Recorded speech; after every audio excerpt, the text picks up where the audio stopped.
Hello friends, welcome back to my channel Vlogable the family vibe. देखिए, ये है 1,00,000 Vietnam Dong और अब मैं इस नोट को पलट रही हूँ और ये बना हुआ है 1 म्यो यानी कि टेम्पल ऑफ लिटरेचर। तो आज मैं आपको टेम्पल ऑफ लिटरेचर ले चलूँगी और बताऊँगी ये कब, कैसे और क्यों बनाया गया। तो चलिए शुरू करते हैं।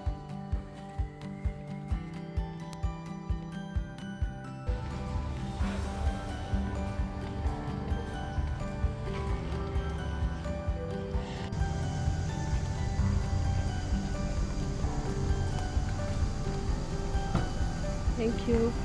आज मेरे साथ है मेरी एक बहुत खास फ्रेंड झरना पाठक, जो कि इंडिया में वेस्ट बंगाल के कोलकाता से बिलोंग करती हैं और झरना यहाँ पे काफ़ी टाइम से रह रही हैं। मैं आपको हनोई के रास्ते भी दिखाते हुए चल रही हूँ ताकि आप यहाँ के रास्ते, घर, बाज़ार, यहाँ के लोग, हर कुछ मेरी वीडियो के माध्यम से देख पाएँ। मैं टेम्पल ऑफ लिटरेचर पहुंचने के पहले थोड़ी सी उसकी हिस्ट्री आपको बताना चाहूँगी। टेम्पल ऑफ लिटरेचर बनवाया गया था 1070 ईस्वी में यहाँ के एम्परर ली थैन टोंग के द्वारा और डेडिकेट किया गया कन्फ्यूशियस और उनके टॉप डिसाइपल्स को, ताकि वियतनाम में एजुकेशन और मॉरल फिलॉसफी का विकास हो। सिर्फ 6 साल बाद 1076 ईस्वी में एम्परर ली नैन टोंग ने यहाँ एक यूनिवर्सिटी बनाई, खुक तू जियाम, जो वियतनाम की पहली नेशनल यूनिवर्सिटी थी और आज हम इसको टेम्पल ऑफ लिटरेचर कहते हैं। फिर 1484 में एम्परर ले थैन टोंग ने यहाँ स्टोन स्टले ऑफ डॉक्टर्स बनवाए, जिनमें स्कॉलर्स के नाम लिखे गए। फिर 19th सेंचुरी में ये यूनिवर्सिटी क्लोज हो गई और कैपिटल शिफ्ट हो गए हुए। फ्रेंच कॉलोनियल पीरियड 1883 से 1954 के दौरान ये काफ़ी डैमेज हुआ नेगलेक्ट और बॉम्बिंग की वजह से। फिर 1954 के बाद नॉर्थ वियतनामीज गवर्नमेंट ने इसे रिस्टोर किया और आज भी ये एक प्रिजर्व्ड मॉन्यूमेंट है। तो देखा आपने, टेम्पल ऑफ लिटरेचर सिर्फ एक मंदिर नहीं, एक यूनिवर्सिटी भी थी, वियतनाम की पहली यूनिवर्सिटी और एक कल्चरल और स्पिरिचुअल सिंबल भी।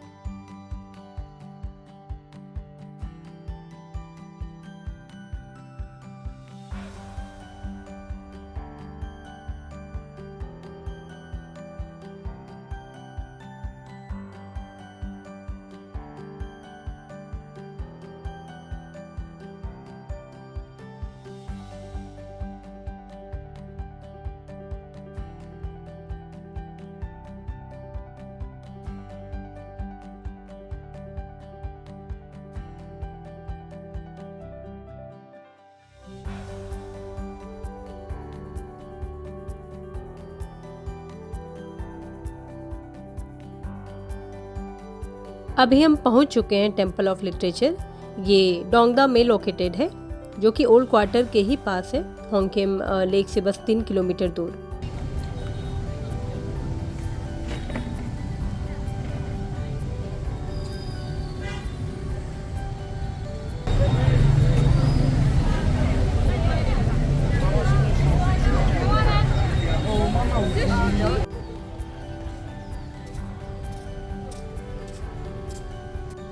हमें एंटर करने के लिए टिकट चाहिए रहेगी, तो पहले मैं टिकट ले लेती हूँ।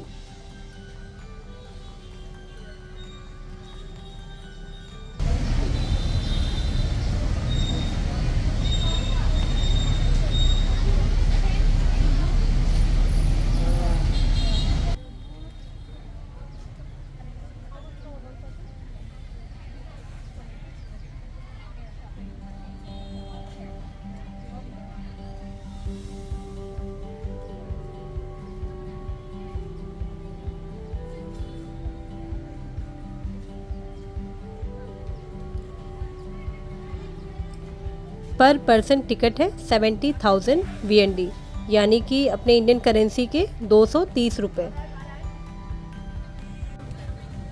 अब हम एंटर कर रहे हैं टेम्पल के मेन एंट्रेंस से। इसको कहते हैं जाई चुंग मॉन यानी ग्रेट मिडिल गेट। इसके लेफ्ट और राइट में आपको छोटी गेट्स मिलेंगी, जाई ताई मॉन और थैन सुक मॉन।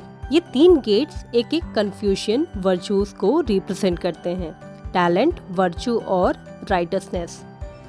टेम्पल ऑफ लिटरेचर में 5 कोर्टयार्ड हैं जिनके बारे में मैं एक एक करके आपको बताते जाऊंगी। तो अभी हम एंटर कर रहे हैं फर्स्ट कोर्टयार्ड में। देखिए, अंदर घुसते ही आपको मिलता है एक शांत गार्डन और इसे कहते हैं पाथ ऑफ पीस। यहाँ स्टूडेंट पहले अपने मन को शांत करते थे, अपने आप को रेडी करते थे एग्जाम्स और रिचुअल्स के लिए।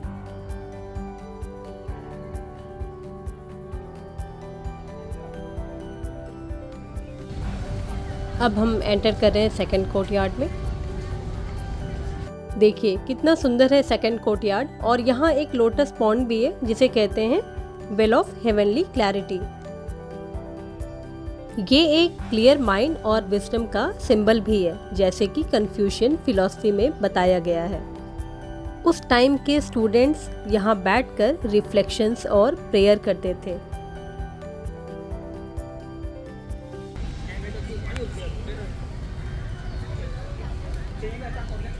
अब चलते हैं थर्ड कोर्टयार्ड।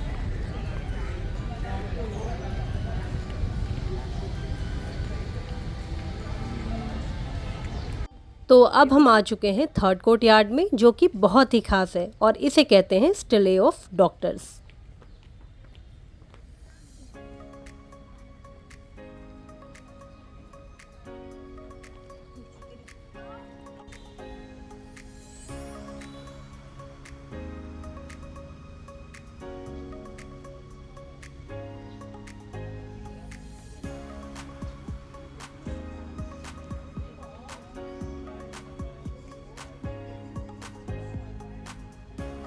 यहाँ पर स्टोन टर्टल्स के ऊपर 82 टैबलेट्स लगी हैं जिन पर स्कॉलर्स के नाम लिखे हैं जो इंपीरियल एग्जाम्स में पास हुए थे।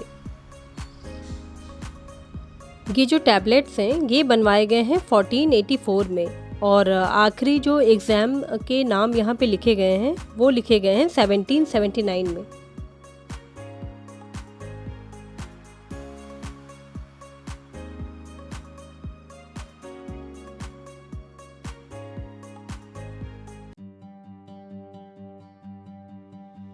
टर्टल्स विजडम और स्टेबिलिटी के सिंबल होते हैं। कहते हैं कि इनके सिर को टच करने से आपको लक और नॉलेज दोनों मिलती है।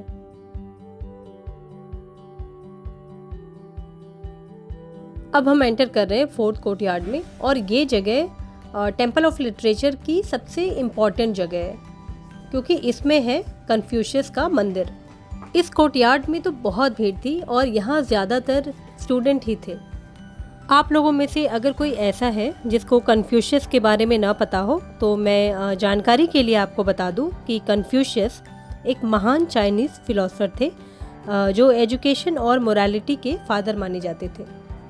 देखिए, कन्फ्यूशियस यहाँ वैसे ही हैं जैसे हमारे यहाँ इंडिया में चाणक्य।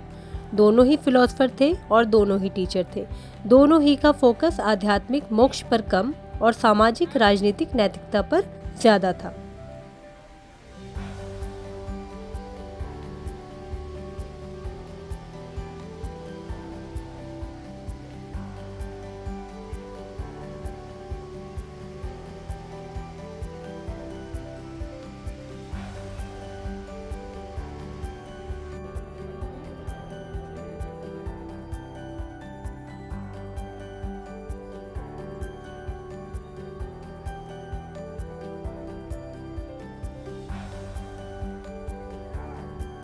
हमने यहाँ पर खड़े एक लड़के से पूछा जो कि खुद एक स्टूडेंट था कि यहाँ पर इतने सारे बच्चे क्यों हैं।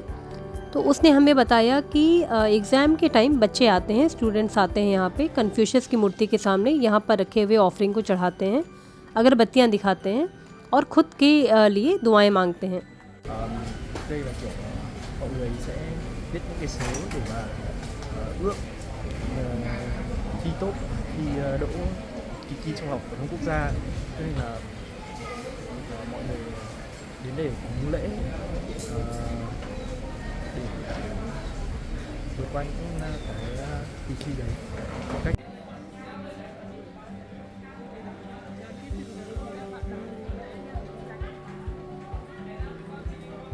यहाँ पर आकर मुझे मेरे गांव में पुराने घर हुआ करते थे, हम यूपी वाले उसको कहते हैं कि खपड़े का घर। तो खपड़ों के जो घर होते थे इसमें ऐसे ही ऊंची ऊंची चौखटें हुआ करती थी।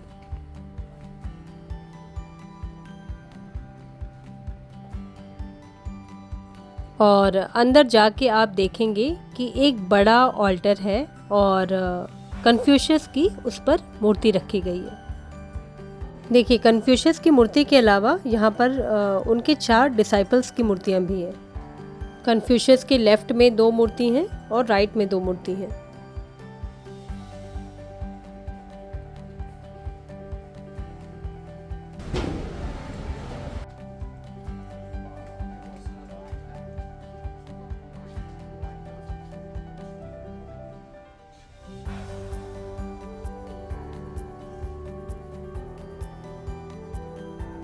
ये चारों भी कन्फ्यूशियस के जैसे ही ग्रेट टीचर्स और फिलोसफर थे। इन सब को यहाँ इसलिए पूजा जाता है क्योंकि इन्होंने ही एजुकेशन और मोरालिटी को दुनिया तक पहुँचाया। यहाँ इंसेंस जलाना उनकी टीचिंग्स को रिस्पेक्ट करने का एक तरीका है।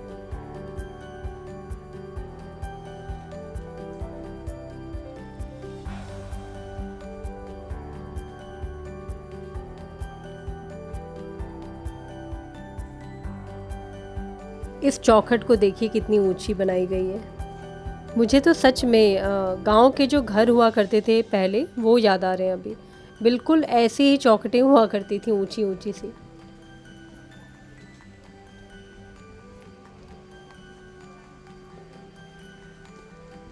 और फाइनली हम आ गए इंपीरियल एकेडमी की जगह। ये क्लासरूम्स और लाइब्रेरीज हुआ करती थी जहां इंपीरियल फैमिली और मैंडरिन्स के बच्चों को पढ़ाया जाता था। फिर 1802 में एम्परर जिया लॉन्ग ने कैपिटल हुवे शिफ्ट कर दिया और यूनिवर्सिटी वहां चली गई। यहाँ सिर्फ सेरेमोनियल फंक्शंस होने लगे। 19th सेंचुरी में फ्रेंच कॉलोनियल पीरियड के दौरान यहाँ काफ़ी डैमेज हुआ। वुडन स्ट्रक्चर्स और कोर्टयार्ड्स को तोड़ दिया गया और उन्हें मेंटेन नहीं किया गया। 1946 में फर्स्ट इंडो चाइना वॉर के दौरान और बॉम्बिंग हुई। 1954 के बाद जब वियतनाम इंडिपेंडेंट हुआ तो रिस्टोरेशन का काम शुरू किया गया और 2000 में और भी ब्यूटीफाई किया गया। आज ये एक यूनेस्को टेंटेटिव लिस्ट में है और वियतनाम की एक शान है।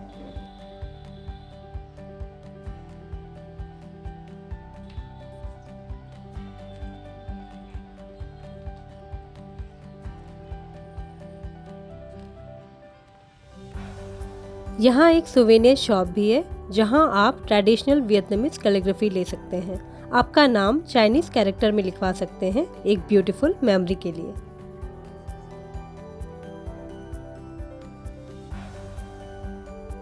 तो दोस्तों, ये था टेम्पल ऑफ लिटरेचर, एक जगह जो वियतनाम की एजुकेशन और कल्चर का एक टाइमलेस सिंबल है। और अगर आप भी वियतनाम आते हैं तो यहाँ ज़रूर आएं। तो दोस्तों, ये था हमारा आज का व्लॉग। कमेंट सेक्शन में हमें लिख के बताएं आपको हमारा ये व्लॉग कैसा लगा। लाइक और शेयर करें और हाँ, सब्सक्राइब करना ना भूलें। मिलते हैं नेक्स्ट व्लॉग में, तब तक के लिए बाय बाय।